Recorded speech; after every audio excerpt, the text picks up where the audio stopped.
What's going on, everybody out there, and welcome back to another episode of Comics and Coffee.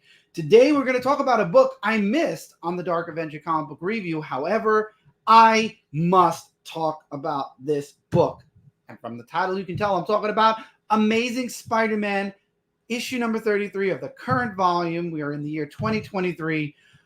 I've heard nothing good about Amazing Spider-Man. I've taken peeks. I've looked every once in a while, and I've got to be quite honest, I'm not really a fan of where Marvel's bringing Spider-Man. However, this cover showed my favorite costume, the black costume. So I said, I'm going to just sift through it because we're doing the weekly reviews now. So I started sifting through it.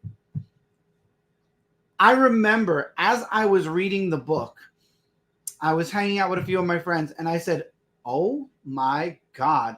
I was literally reading from the beginning of the book to the end. I was not expecting what I read in this book. I have no idea what happened previous.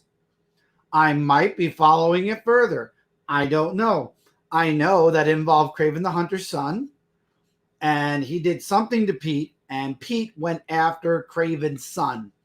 And instead of Kraven's son hunting Pete sneaks in and injects him with some type of a toxin or whatever. Maybe it's to throw off his abilities because he has his father's abilities. And he hunts Kraven's son. And this was a side of Pete that we rarely ever get to see. And holy crap, this issue, I was shocked with the way Pete was, how he was hunting Kraven. You have Norman Osborn who sees the Spider-Man suit, the newer suit that he developed for Spider-Man. That was in the trash because he's wearing the black suit, and he's wondering where Pete is. And throughout the whole book, you have Pete literally chasing and fighting Kraven's son. There's a part where they fall into a sewer, and Kraven's son gets attacked and nearly killed by the sewer rats, the sewer rat creature things, whatever it was. And Pete saves him just in time for him to survive. And the ending of the book is what really, I don't know if we've seen it before, maybe something close to it, but basically Pete does to Kraven's son what Kraven did to him during the hunt. He drops Kraven's son into a casket, closes the casket, and starts to bury it. And that's where the book is left off. Wow. I was not expecting that with this book. The artwork in this book was really done well. I really liked the artwork. The artwork definitely was what gripped me into the book. But the story in it is what made me, as a person who hasn't been reading Amazing Spider-Man, I haven't read Amazing Spider-Man in years. Let's just say years at this point. I jumped in for the costume, but I stayed for the story and to see what was going on. And wow, I'm almost interested enough to go back and read the previous issue to see what led to this issue and then go further and see where we're going next in this series. Because wow, it was a shocking book. And when I realized I left it out of the review, I knew I had to review it in some way. And I said to myself, Comics and Coffee. I haven't done a Comics and Coffee in forever. So here we are. Out of 5 stars, I would say this was, and again, I haven't read previous issues. This was just this issue as a person who came in with very little information on what's going on in this volume, but enough information to know who Spider-Man is. A brand new reader would be completely lost, but enough information to know mostly where Spider-Man's at, minus the current volume. I want to say it's about a 3.8, touching 4 stars. I would say 3.8.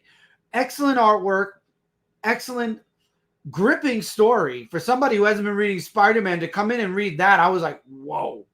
And to see Pete in that type of a mindset and in that type of a, it's out of character for Pete to do that. So to get Pete to that stage of mentality, yeah, Kraven's son must have done something, or something must have happened to him but it was worth a read. Anything beyond 3 stars is worth a read. 5 stars would be a must read. 4 stars is a really good, highly recommend read. It's 3.8, so I would say if you've read Spider-Man before, even if you haven't been digging this volume, you might want to check this issue out. This was a very interesting issue. This, we saw Pete in a completely different mindset. And I have no idea what's going on with Norman Osborn. And the next issue has Spider-Man and Green Goblin on it. So I don't know how this is going to all mix. Maybe the Craven thing is over for now. I don't know. But wow. Wow, wow, wow. Good job on this issue. This is definitely something I would say to give a read to. That's my opinion. Again, it is just an opinion. This is just a comics and coffee. I'm enjoying my coffee. Hopefully you're enjoying your coffee too, regardless of what time of day you're watching this video. For me, it's anytime coffee time. Morning, night, noon, midnight, early morning, you name it. I coffee it probably because I love my coffee. But anyway, that's it for this review. Amazing Spider-Man 33. Surprising. Very, very surprising. 3.8 once again. So with that being said, thank you all so much for being here for this Comics and Coffee. Social media links in the description below. Check them out at your leisure. Also, don't forget to check out Twitch if you like watching people game. I have a Twitch, twitch.tv/chaoticfalcon86.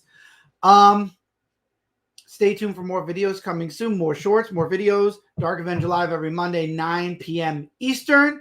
But till then, everybody, take care. Keep reading, keep collecting, and I will see all of you in the next video. Take care, everybody.